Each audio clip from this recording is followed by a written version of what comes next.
Apakah kamu tahu bahwa hewan dapat bereproduksi secara seksual dan aseksual loh? Kira-kira bagaimana ya? Mau tahu jawabannya? Simak terus video ini. Yang pertama, reproduksi aseksual. Terjadi jika hanya ada satu induk dan tidak melibatkan perkawinan.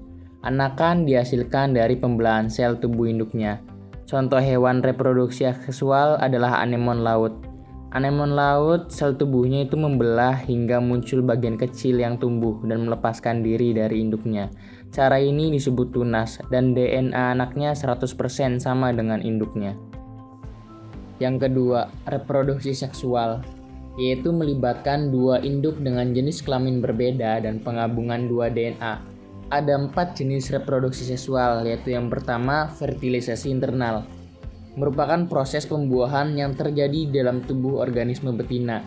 Dalam proses ini, sperma dari organisme jantan masuk ke dalam tubuh betina untuk bertemu dan membuahi sel telur. Yang kedua, fertilisasi internal, di mana pembuahan terjadi di luar tubuh organisme, biasanya di lingkungan sekitar seperti air, contohnya ikan. Yang ketiga, spartasex, dan yang keempat, hermafrodit. Selanjutnya yaitu penjelasan hasil organ reproduksi dan pembentukan gamet. Gametogenesis adalah proses penting yang memastikan pembentukan gamet sehat untuk reproduksi seksual. Terdapat 2 proses yang termasuk dalam gametogenesis, yaitu spermatogenesis dan oogenesis. Kedua proses ini melibatkan pembelahan sel yang rumit dan regulasi hormonal untuk menghasilkan gamet fungsional yang siap untuk fertilisasi. Tahap pertama dari gametogenesis adalah spermatogenesis. Adalah proses pembentukan sperma yang terjadi di dalam tubulus seminiferus di testis. Dimulai dari sel induk spermatogonium yang membelah mitosis untuk memperbanyak diri. Sel-sel ini kemudian berkembang menjadi spermatosit primer yang menjalani meiosis 2, menghasilkan 2 spermatosit sekunder. Spermatosit sekunder menjalani meiosis 2 untuk membentuk 4 spermatid. Spermatid ini mengalami spermiogenesis, yaitu diferensiasi menjadi sperma matang yang memiliki kepala, akrosom, dan ekor.